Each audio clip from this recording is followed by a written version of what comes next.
El canal del Congreso presenta. En esta ocasión, Vértice Internacional les presenta un programa sobre la despedida de Luis Almagro y la llegada de un nuevo secretario general de la OEA en manos de Albert Ramdin, el canciller de Surinam.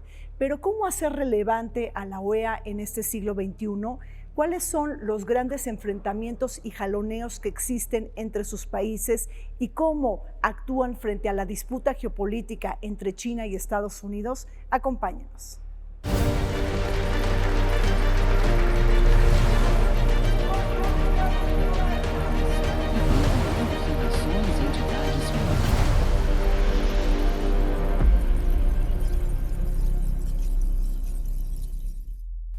Tras una década como secretario general de la OEA, Luis Almagro se despide del cargo al atestiguar la llegada del diplomático surinamés Albert Ramdin como nuevo líder del organismo hemisférico. El paso de Luis Almagro deja una huella muy controvertida, tensiones dentro de la organización, denuncias de mala gestión administrativa y sesgo político abonaron al mayor divisionismo ideológico en América Latina. Distintas cosmovisiones prevalecen en materia de seguridad, integración económica, democracia, derechos humanos, al calor de posicionamientos políticos dispares a la hora de consensar sobre las crisis en Venezuela, Haití, Nicaragua y diferendos relacionados con el alineamiento o no a Estados Unidos. Recordemos que Venezuela y Nicaragua abandonaron la OEA. Cuba fue suspendida en el contexto de la Guerra Fría y reinvitada pese a su rechazo de regresar. Y Honduras fue reincorporado tras su suspensión en 2009 debido al golpe de Estado en contra del presidente Manuel Zelaya. En un momento de retos críticos en América Latina es que se estrenará un nuevo liderazgo como secretario general de la OEA, Albert Ramdin, del país de Surinam, este país caribeño entre las Guyanas, que es la primera vez que este país de alguna manera toma la voz del Caribe dentro de esta organización de Estados americanos. Para hablar del presente y del futuro de la OEA nos acompañan desde la antigua sede del Senado el doctor Nayar López. Él es politólogo y profesor del Centro de Estudios Latinoamericanos de la Facultad de Ciencias Políticas y Sociales de la UNAM, el CELA. Bienvenido, Nayar. Muchas gracias. Está con nosotras también la maestra Anabel Ortega. Ella es analista internacional y sobre todo en asuntos globales, profesora de la Ibero. Bienvenida, Anabel. Muchas gracias, un placer. Gracias. Y nos acompaña Alejandro Guerrero. Él es politólogo, internacionalista y profesor de la Universidad Anáhuac. Bienvenido, Alejandro. Muchas gracias, Reina. Anabel, como único candidato y por aclamación, se elige a Albert Ramdin como nuevo secretario general de la OEA, quien va a tomar el cargo en mayo de este año. Pero, ¿qué atributos tiene Albert Ramdin para poder dirigir a la OEA en un momento de una enorme crisis dentro de esta institución? ¿Quién es Albert Ramdin? Bien, fíjate qué interesante que empecemos por este liderazgo, esta personalidad que tiene dentro de la OEA, porque él ya tiene muchos años ahí, desde 1997 ha estado en las funciones de la Secretaría General, ahí asesorando y siendo parte de este organismo, pero a su vez también es un representante por primera vez de CARICOM, de los países caribeños, que, dicho sea de paso, es una región que ha tenido mucha relevancia para lo que significan votos en muchos organismos, pero no necesariamente para las agendas más importantes. Y ahí es donde estos países tienen un impulso con esta representación de Ramdin, y también un personaje que ha sabido construir a lo largo de la organización, tejiendo ciertas alianzas que son las que, como bien mencionas, en esta crisis, las que pueden dar forma a todas estas demandas, a estas quejas o críticas que ha tenido la presidencia de la Secretaría General de Almagro. Así es de que esto se va tejiendo pero sí con una visión que está hoy siendo cuestionada por algunos otros países, sobre todo por los que habían presentado candidaturas como Paraguay, que dicen puede ser un líder más hacia la izquierda. Y en un momento en donde sabemos que a nivel global las posiciones ideológicas están jugando papeles importantes, me parece que es un liderazgo muy interesante que puede dar un giro a la organización, un giro positivo y además siendo electo por casi unanimidad. Claro. Eso es muy relevante. Muy relevante. Nayar, el tema del Caribe es muy importante. Es la primera vez que la OEA va a ser dirigida con un nuevo secretario general de un país del Caribe. ¿Qué estamos viendo en la escena internacional? Un Caribe endeudado, abandonado, que tiene una crisis energética y sobre todo que está enfrentando enormes embates del cambio climático. Sí, sin duda el papel que el Caribe ha estado protagonizando en las últimas décadas, ¿no? Pero sobre todo en este siglo XXI, ha sido muy importante y le ha dado una vuelta, digamos, a esa forma de tratar al Caribe. En efecto, se le busca cuando hay necesidad de votos para definiciones, como el caso particular de la OEA, pero a la hora de protagonizar liderazgos o impulsar iniciativas de diferente tipo, pues el Caribe queda relegado, incluso en los propios mundo de la academia, ¿no? El Caribe es una de las regiones de nuestro entorno pues más abandonadas, digamos, en ese sentido. Entonces, el hecho de que el canciller de Surinam haya sido electo, claro, descartado el de Paraguay, que es el otro candidato que estaba buscando la Secretaría General, pues refleja que que el Caribe está conquistando espacios también en este sentido, ¿no? Claro.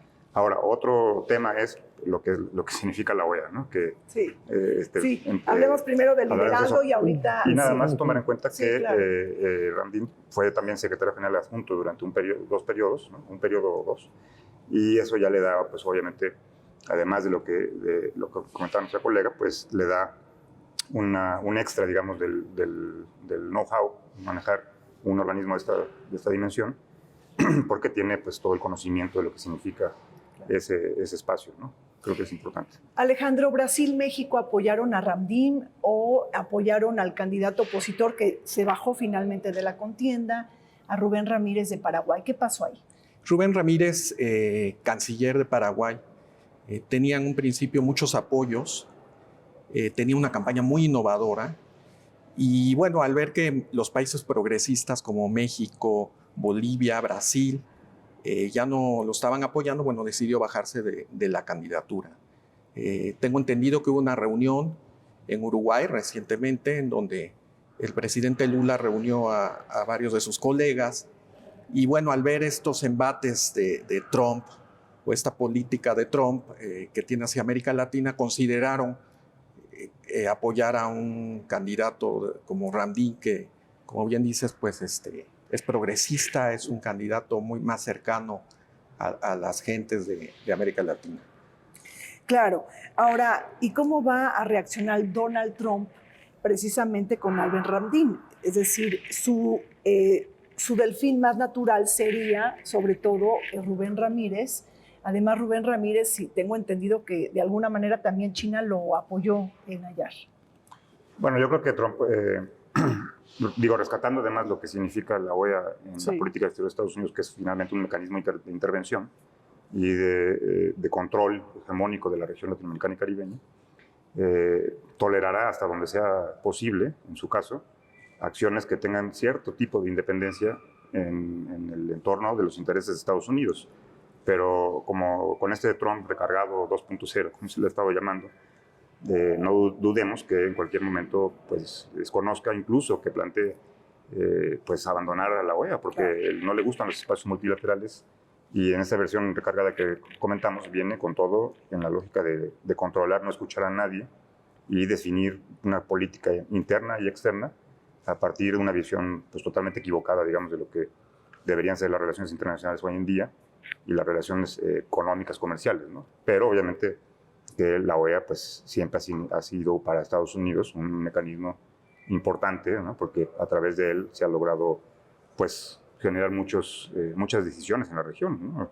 Nada más recordar el caso de Bolivia en el 2019, como la OEA determinó y le dio el sustento fundamental a la oposición para dar el golpe de Estado a Evo Morales, ¿no? Después, 8 meses dijo, me equivoqué, no era un fraude, eran unas pequeñas irregularidades, ¿no? Pero el daño ya lo había hecho. Entonces la OEA es importante en ese sentido. No creo que Trump tolere, digamos, que el nuevo secretario Ramdin rebase ciertos límites, digamos, ¿no? Claro. Ahora, ¿y ahí qué papel juega, por ejemplo, Javier Milei? Es decir, apoya a Rubén Ramírez, sabemos que se lleva muy bien con Donald Trump. ¿Por qué Estados Unidos finalmente no se impone en eso? ¿O simplemente Trump no le dio importancia ahí, Marco Rubio, a este cambio que se da en los primeros 100 días de Trump? Miren, yo lo que considero es que ha habido un descuido muy importante hacia toda la región de Latinoamérica y el Caribe, desde los Estados Unidos, pero desde Biden. O sea, bueno, Trump, primer término, Biden y ahora Trump 2.0. Yo lo que observo es que en esta correlación de fuerzas, justamente por la crisis y lo que está imponiendo Trump a nivel del multilateralismo, es toda esta visión de Latinoamérica de tener un contrapeso. Y esto sí hoy cobra importancia, porque la Carta Constitutiva de la OEA habla de promover la democracia, los derechos humanos, que es la bandera de los Estados Unidos. Por eso ha sido muy útil este instrumento para poder tener políticas intervencionistas en la región.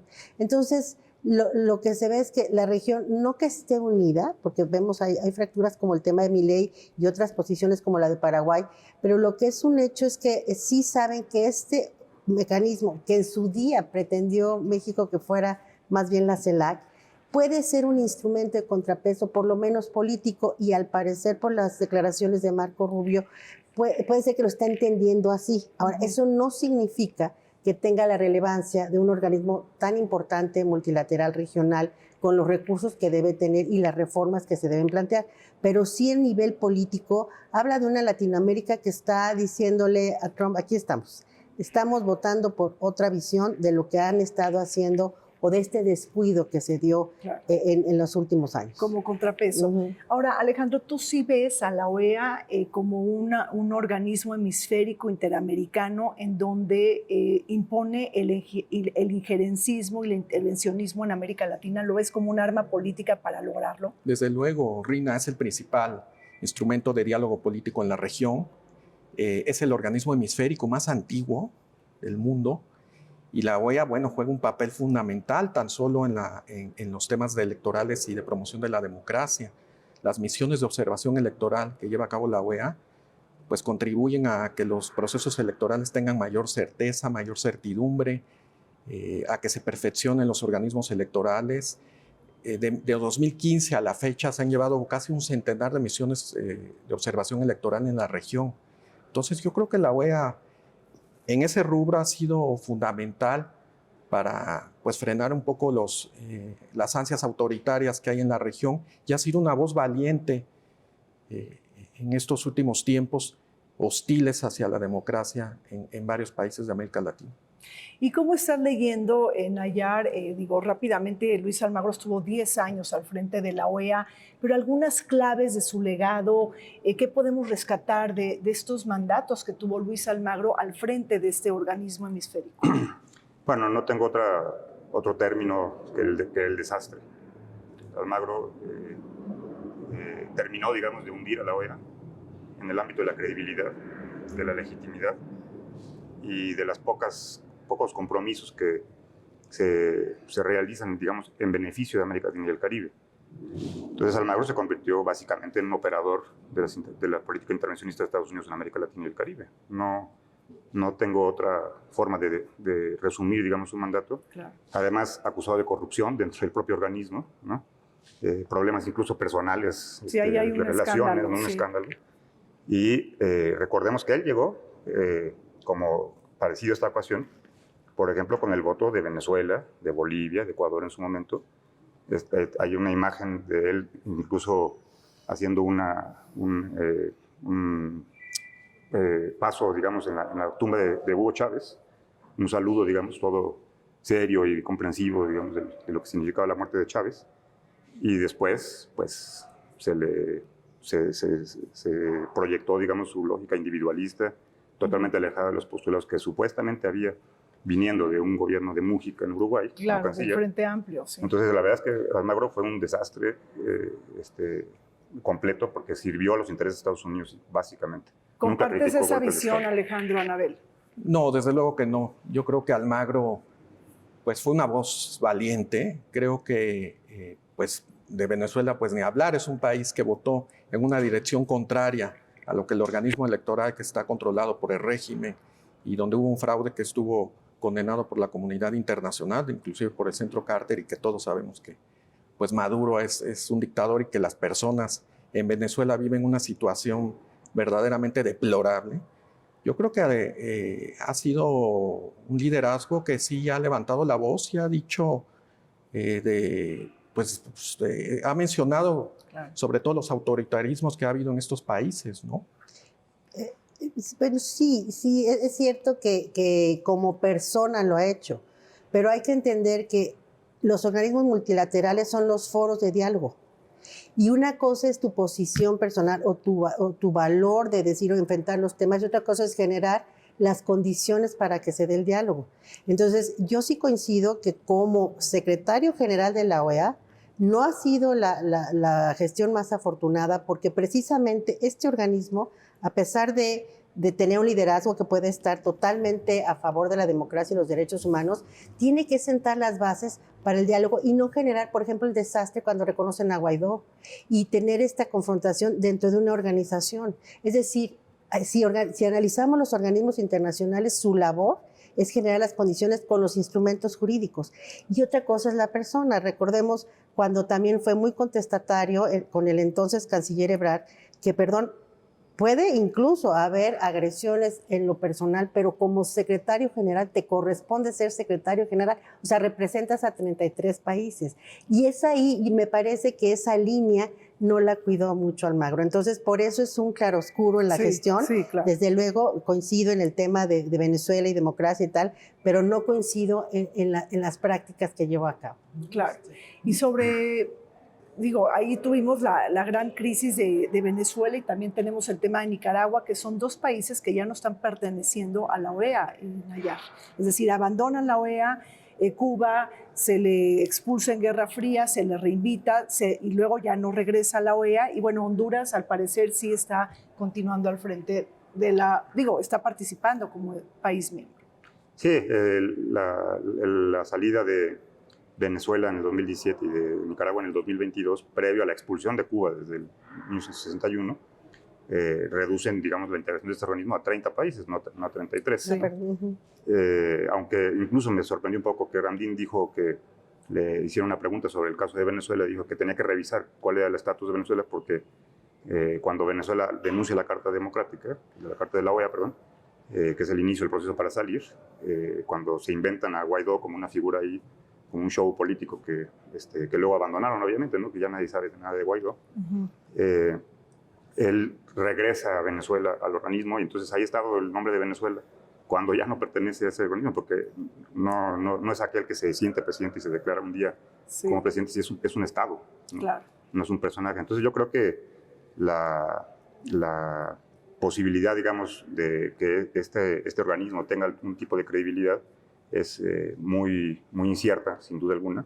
Y sí reitero, digamos, que la OEA históricamente, pero mucho también en el periodo de Almagro, pues legitimó todos los golpes de Estado que Estados Unidos impulsó. En este siglo llevamos 6 golpes de Estado, desde el 2002 hasta el 2022, y la OEA jamás expulsó a nadie, ¿no? Cuando la OEA denunció o expulsó a Chile, cuando la dictadura de Pinochet, o a Argentina, Uruguay, o sea, todos los países que estuvieron bajo el autoritarismo.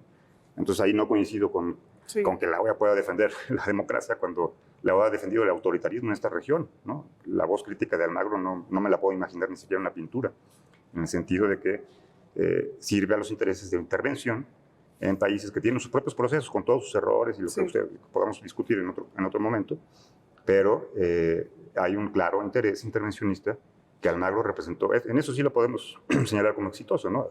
Cumplió bien su papel como articulador, digamos, de la intervención de Estados Unidos en América Latina y el Caribe. Ahora, pero la pregunta es si hay tanta necesidad de intervenir en América Latina, ¿por qué de alguna manera, Alejandro, no intervienen en el proceso, de la candidatura para apoyar mejor a Rubén Ramírez y no a Albert Ramdín. ¿Qué pasó? ¿Hay un descuido de Estados Unidos? ¿Hay un caos en la Casa Blanca? Es decir, ¿qué está pasando? ¿Por qué realmente no ponen su mirada ahí? ¿O es tan grande el desdén, lo que dice Anabel, de que América Latina pues no figura en todo esto? Lo que sucede es que hay poco interés de Estados Unidos en los organismos y foros multilaterales. Eso es un hecho.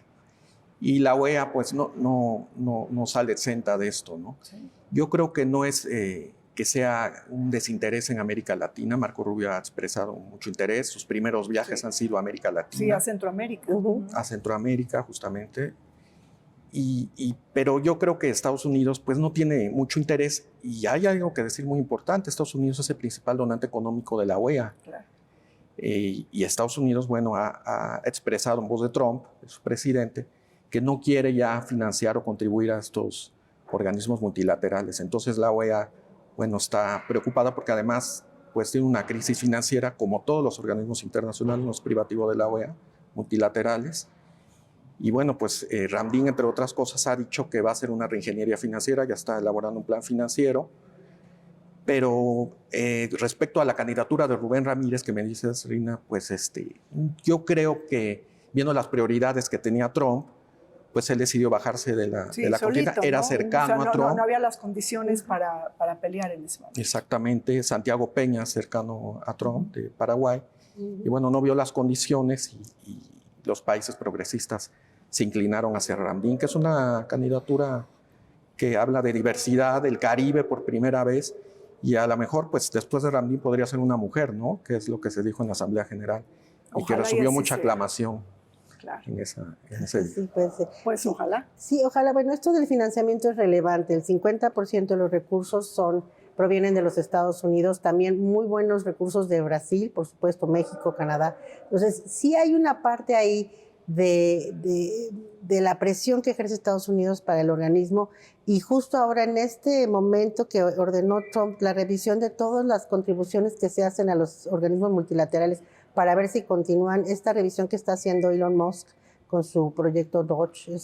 Se ha detenido la financiación de varios proyectos. Se dice que al día de hoy hay 217 trabajadores relacionados con el organismo sin saber si van a cobrar o no. Otros tantos proyectos que se han detenido. Y, por ejemplo, algo que siempre nos ocupa, el tema cultural, ¿no? O sea, un museo que está hoy detenido con exposiciones muy relevantes, pero que creen con temas de la diversidad y la inclusión que aparentemente no van a ser financiados. Eso nos está hablando también de una visión muy Donald Trump en este momento. Claro, toda su política pública en torno a la agenda woke. Así es. Bueno, pues vamos un corte, regresamos, seguimos hablando sobre el futuro que le aguarda a la OEA con un nuevo liderazgo.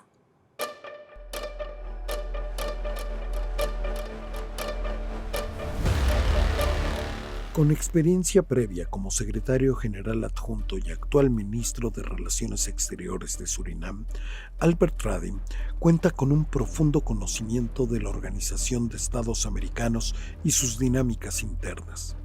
Su elección como próximo secretario general refleja el respaldo del bloque caribeño y de varios gobiernos sudamericanos que buscan un liderazgo menos polarizador tras la gestión de una década de Luis Almagro.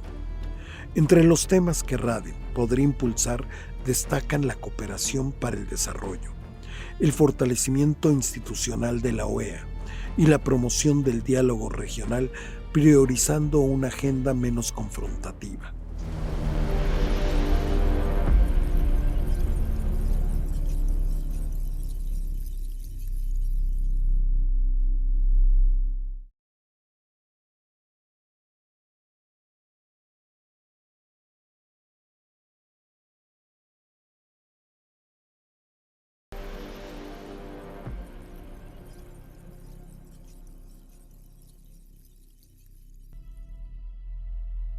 La OEA está viviendo una seria encrucijada.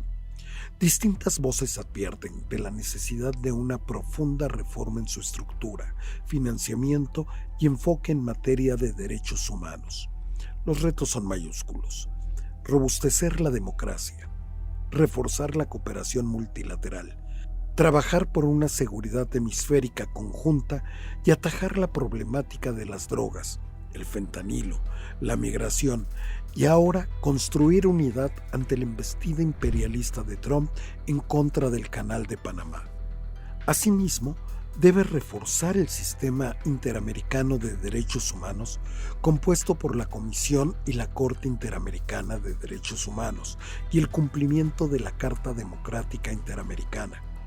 No olvidemos que este último instrumento ha generado enormes tensiones y fisuras entre países miembros, pues algunos los perciben como una forma de intervenir en los asuntos internos de otros. Seguimos adelante conversando sobre los nuevos retos de la OEA cuando en mayo se estrena un nuevo liderazgo como secretario general. Anabel, ¿tú crees que la OEA ya cumplió un ciclo histórico? ¿Es momento de reemplazarla o de reformarla? Yo creo que sí se tiene que reformar, precisamente por lo que hemos conversado en esta mesa. El tema de esta tradición multilateral en donde son las bases de las cartas constitutivas de los valores universales, de la democracia, los derechos humanos, tiene que ver con organismos que tengan credibilidad, que tengan la fuerza y los diálogos para que los países se sienten, hoy más que nunca me parece relevante. Pero ¿cómo hacerlo con un organismo que tiene muchos claroscuros? Un organismo que ha pasado por etapas que, como bien dijimos, comentaba Naya, de estas dictaduras que fueron pasadas de largo, con algunos intereses muy concretos. ¿Cómo sentarse ahora ante una OEA que justamente ha tenido estos claroscuros? Entonces, me parece que hay que reformarla si queremos tener un organismo relevante en la región. Ahora, cuando hablas de claroscuros, yo diría que efectivamente hay que tomar en cuenta lo que dice Anabel, pero ahorita hay una embestida totalmente de Trump frente al mundo en cuanto a ambiciones territoriales, expansionistas, neoimperialistas. ¿Y qué debe de hacer la OEA, Nayar, para lidiar con esta nueva amenaza? Es decir, la OEA está también amenazada prácticamente frente a la política exterior de Trump. Bueno, lo que pasa es que el problema es que es una pregunta compleja, claro, en el sentido de que si partimos desde mi punto de vista que la OEA es un mecanismo de intervención, difícilmente, incluso por lo que comentaban nuestros colegas del financiamiento que tiene Estados Unidos, claro, si no sigue sirviendo en ese sentido como un mecanismo de intervención, Trump pues, va a retirar el apoyo y el financiamiento y la OEA terminará por desaparecer, ¿no? La verdad es que yo, retomando un poco la pregunta que le haces a Anabel, yo considero que la OEA debe dejar de existir porque no es un mecanismo que beneficie en lo más mínimo a América Latina y el Caribe. Y en ese sentido la CELAC es lo que tiene que ya la tenemos. Que ya la tenemos, que tiene que sustituir a ese organismo, pues se puede convertir en ese espacio donde desde la diversidad y la pluralidad de la región latinoamericana y caribeña, pues se resuelvan los problemas, diferencias, conflictos, como en su momento UNASUR. Sí. Cumplió un papel muy relevante en Sudamérica, pero Estados Unidos, obviamente, a través de un Macri, de un Piñeiro, etcétera, etcétera, se encargó de disolver a UNASUR porque no respondía a intereses de intervención. Entonces, yo creo que, en este sentido, si hablamos de los retos de la OEA, frente a esta lógica de Trump de avasallar todo lo que pueda en el planeta, pues la OEA tendría que sufrir un cambio tan radical que nos acabaríamos preguntando si Estados Unidos seguiría no solo financiando, sino perteneciendo a un mecanismo que ya no responde a sus intereses intervencionistas, ¿no? Sí, claro. Pero entonces tú sí miras el escenario de la disolución de la OEA y estás de acuerdo de un organismo que sea simplemente latinoamericano y que no sea interamericano, que no esté participando ni Estados Unidos ni Canadá.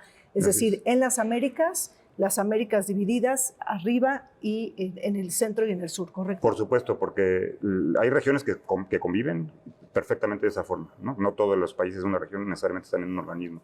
Y en ese sentido, lo que la historia ha demostrado con innumerables hechos es que Estados Unidos no sabe tener una relación con los países. Tiene una lógica de intervención, de hegemonía, de imponer razones y fuerza, y como lo acaba de hacer Marco Rubio, yendo a Panamá a exigirle al presidente que rompiera el acuerdo con China, para tratar de recuperar. Ya también dijo Trump que va a enviar tropas mayores a las 12 bases militares que tiene en Panamá.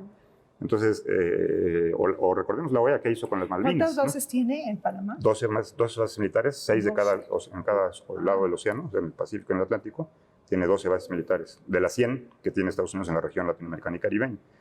Entonces, digo, si eso no es intervencionismo, si eso no es que ya no invaden playas, pero controlan y provocan golpes de Estado y mantienen, ahora ya con la guerra arancelaria. Sí. Entonces, en ese sentido, yo creo que lo que la región necesita es un mecanismo propio que, de manera respetuosa, desarrolle una relación con Estados Unidos y con Canadá de pares, no de sometidos, ¿no? Porque esa es la única forma que Estados Unidos concibe relacionarse con los demás.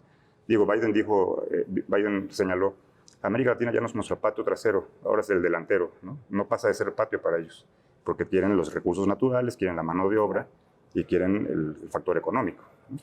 Tú estás viendo, Alejandro, una crisis existencial de la OEA. ¿Crees que tiene potencial para reformarse en algunos campos de acción, en algunos temas que realmente sí hay que echarlos para adelante? Pues mira, yo soy muy optimista y lo pude ver ahora, esta cohesión latinoamericana en la votación de Ramdin, en donde todos por unanimidad, sí, con ese optimismo y con esa mirada al futuro, pues votaron por un candidato que yo creo que trae unos buenos planes, que va a renovar la OEA, que tiene ideas de, por ejemplo, me parece muy interesante cuando él dijo que va a sumar a organizaciones de la sociedad civil regionales, a la empresa, porque los gobiernos, pues solos, él está convencido, así lo dijo, pues no pueden, con los desafíos urgentes que tiene la región en migración, en crimen organizado, en cambio climático. Entonces dijo, voy a sumar a los organismos de la sociedad civil, a la empresa, y voy a iniciar un diálogo con Venezuela,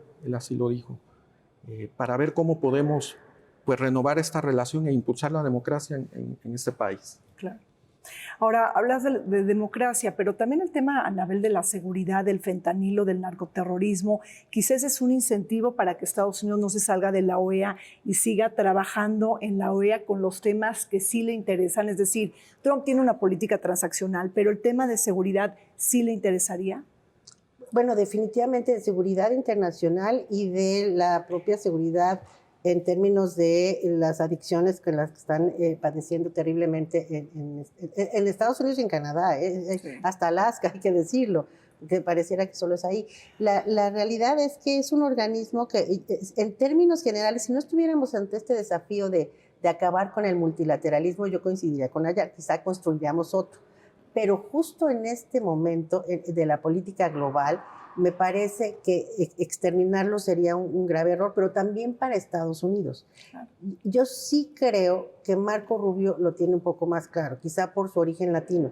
Necesita un espacio de diálogo, porque frente al tweet o los mensajes de Donald Trump, él necesita tener un diálogo articulado que le permita ir, claro, tiene todas las facultades y además hasta se extralimita yendo a Panamá y demás, pero lo que sí es importante es que este organismo se reforme para tener mucho más credibilidad al interior, y hablar de un diálogo con Venezuela ya me parece relevante, precisamente porque no puedes solucionar un problema si no sientas a las partes, ¿no? La exclusión es algo que ninguna negociación puede darse, ¿no?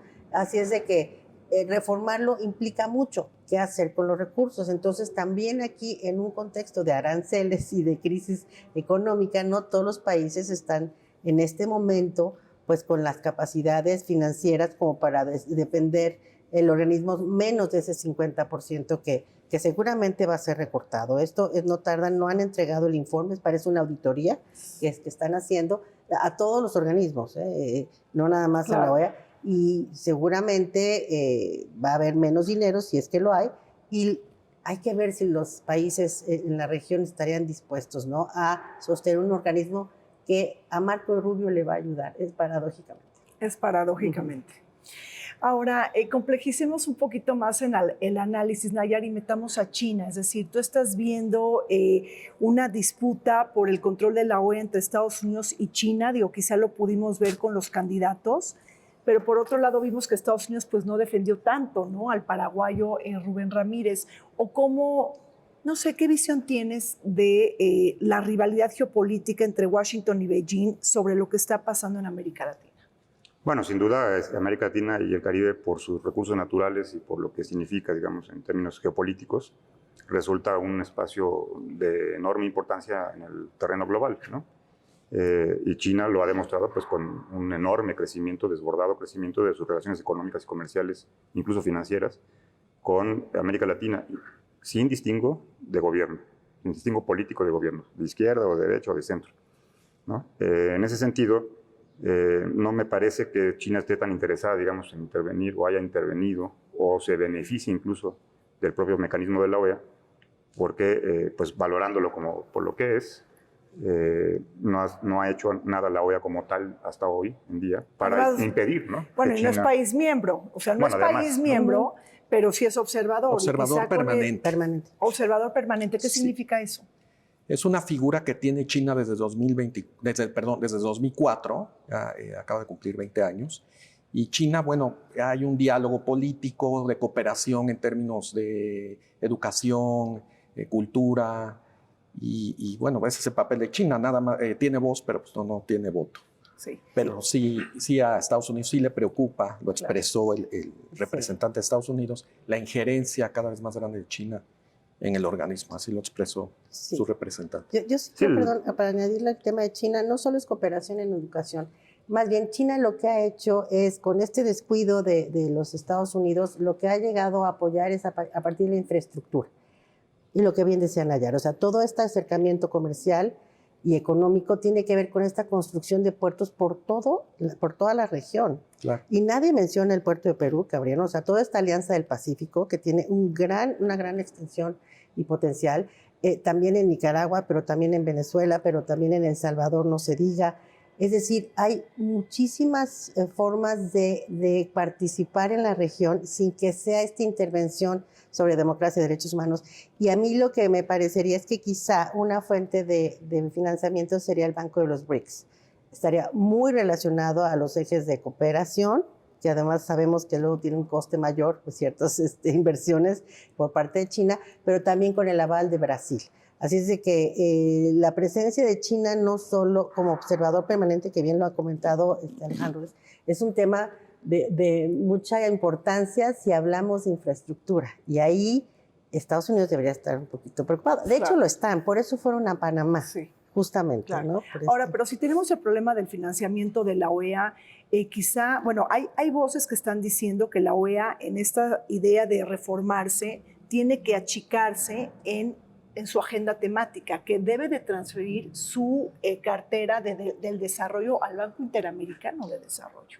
Entonces, vemos una OEA más chiquita, más reacomodada frente a los embates trumpistas, y bueno, pues volvemos a la pregunta si es relevante en el siglo XXI.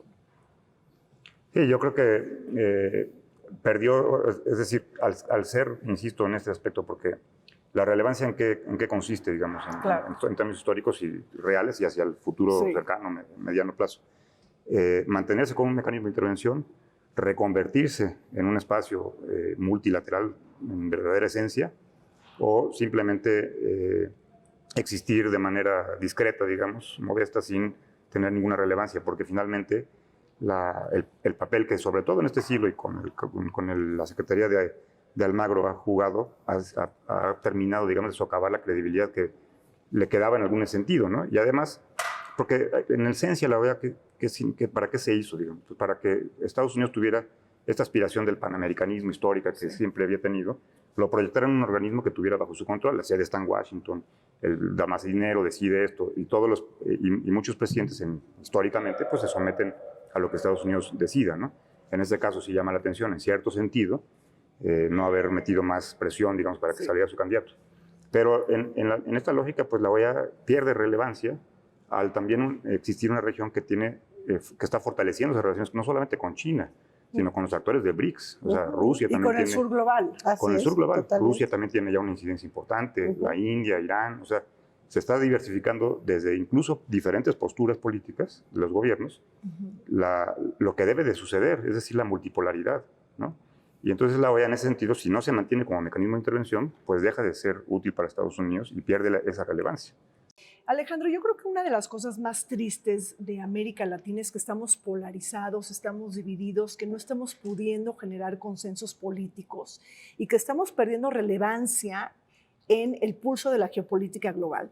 Y ahí entra el tema del Sistema Interamericano de Derechos Humanos, porque hay muchas fisuras. ¿Por qué se están peleando los países de América Latina con este Sistema Interamericano de Derechos Humanos dentro de la OEA? Pues porque hay diversas y distintas visiones sobre el tema de los derechos humanos. Tenemos países donde pues, son violados sistemáticamente, como es Nicaragua, como es Venezuela. Y hay aquí un tema que me preocupa especialmente, Rina, y que no se ha tocado, que es Haití, y que está dentro de la OEA, y que la Comisión Interamericana de Derechos Humanos ha hecho reiterados llamados a la comunidad internacional para atender lo que pasa en Haití, un país que no tiene institucionalidad política, que el crimen organizado es una espiral que está generando muchos problemas de violencia, que los niños no tienen educación, que los jóvenes no tienen oportunidades. Entonces creo que debemos voltear a ver los ojos a Haití y creo que ese es un reto que tiene ahora el nuevo secretario general, que entrará ahora en mayo, inclusive es una dentro de prioridad muchos. de Ramdin, él como caribeño, es decir, ¿no va a posicionar Nayar el tema de Haití? Bueno, ojalá que lo haga porque Haití merece toda la atención internacional desde cualquier foro, multilateral o no. Y llamar también a que las manos externas dejen de intervenir en Haití, que es lo que han generado y aportado mucho al desastre tan triste que vive este país, política, social y económicamente hablando, desde que se promovió el golpe contra Aristide, la ocupación por los llamados cascos azules, que llevaron más violencia y enfermedades que solución de paz, ¿no? Y desastres naturales, el terremoto del 2010 que dejó 300,000 muertos, ¿no? Sí. Entonces, Haití es un foco de atención mundial, no solamente regional, que debería de ser una prioridad en la discusión de que más allá del discurso se vean realmente preocupaciones por las situaciones graves que atraviesan a los países, ¿no? Y ahí también, Anabel, antes de irnos al corte, no podemos dejar de comentar el tema del Canal de Panamá. Los panameños están en shock con ese segundo mandato trumpista.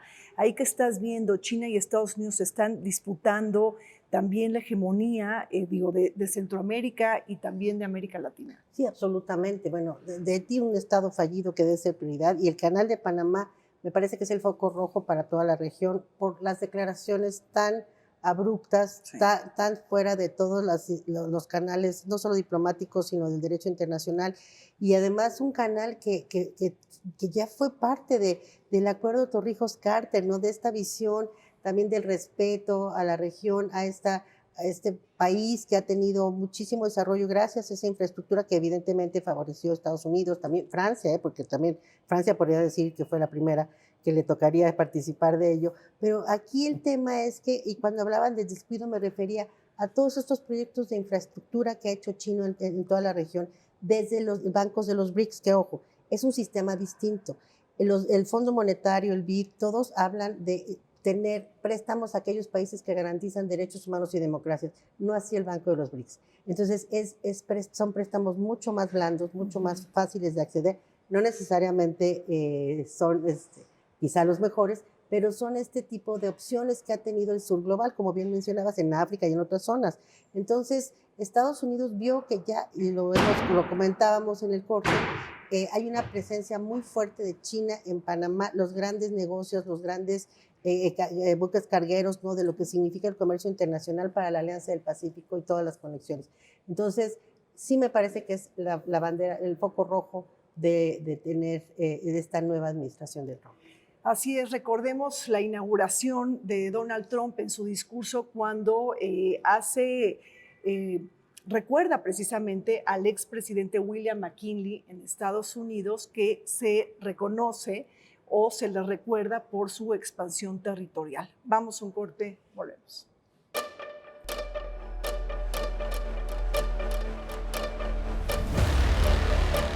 La OEA enfrenta retos cruciales en su futuro inmediato, desde su credibilidad y relevancia regional hasta conseguir mayor financiamiento.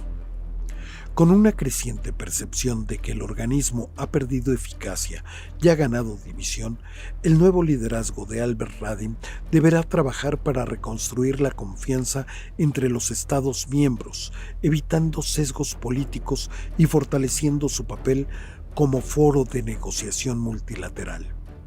Su mayor desafío, quizá, devenga en el tema presupuestario, pues la OEA depende en gran medida de las contribuciones de Estados Unidos, así como la modernización del sistema interamericano de derechos humanos, que enfrenta ataques de algunos gobiernos y carece de recursos suficientes para operar con eficacia.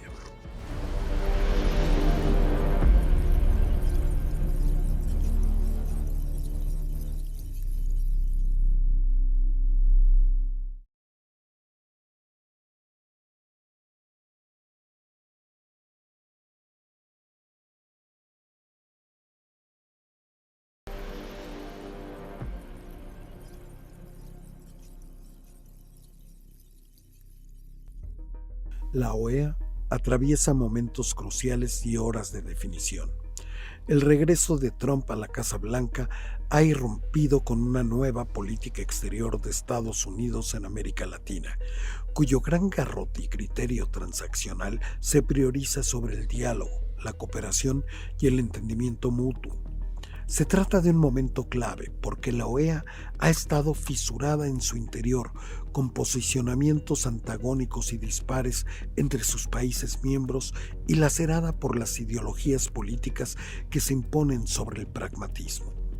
La nueva fase imperialista de Washington está al rojo vivo, tratando de expandir fronteras, fisurar el derecho internacional y pregonar un aislacionismo y aversión hacia los organismos multilaterales. Ello ha generado una enorme conmoción en los países de América Latina y el Caribe, precisamente nuestra región, que se encuentra en disputa debido a la rivalidad geopolítica entre Washington y Beijing. Continuamos atentos y descifrando pues, los grandes retos de la OEA con Albert Ramdin, quien tomará posesión de su cargo el 25 de mayo como secretario general de la OEA. Nayar, México se distanció en épocas de Luis Almagro de la OEA.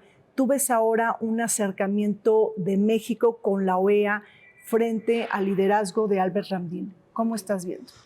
Bueno, habrá que esperar un poco para ver qué reacomodos en realidad empieza a proyectar en lo concreto Ramdin una vez que asuma su Secretaría General.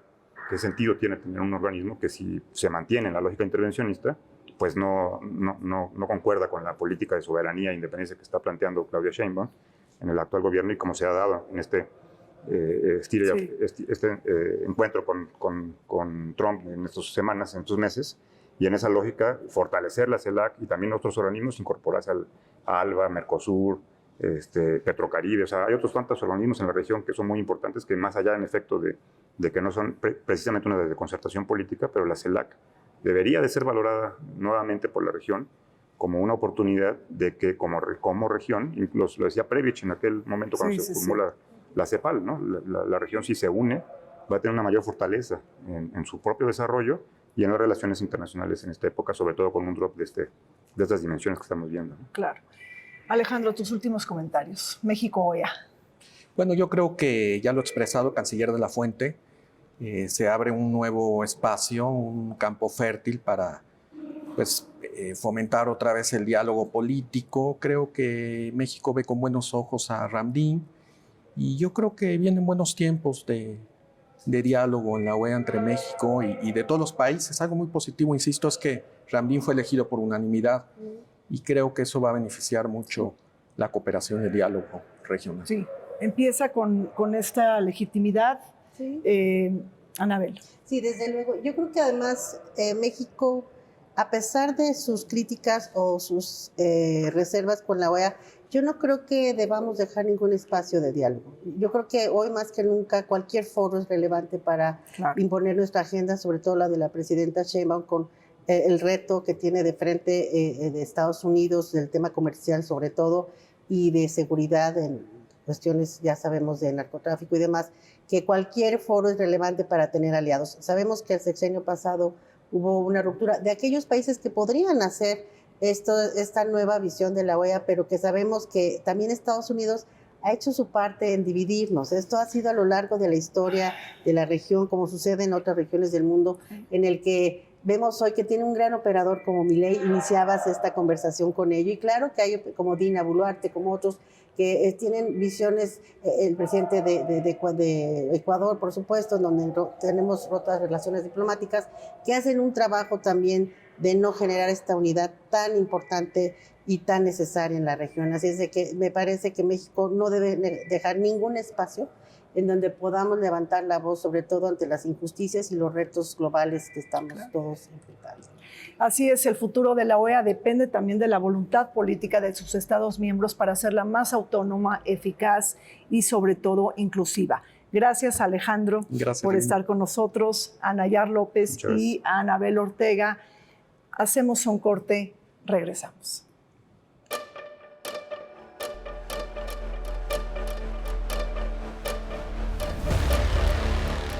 La rivalidad entre Estados Unidos y China se ha intensificado en el hemisferio occidental, especialmente en el contexto de la Organización de los Estados Americanos. China, como observador permanente de la OEA, ha incrementado su influencia en América Latina y el Caribe a través de inversiones en infraestructura y acuerdos comerciales. Este avance ha generado preocupación en Washington y ha respondido con la imposición de aranceles a productos chinos y la presión para que empresas estadounidenses adquieran activos estratégicos en países clave, como a lo largo del Canal de Panamá, buscando contrarrestar la influencia de Beijing. Me despido de ustedes, soy Rina Musali, y los esperamos todos los martes en Vértice Internacional.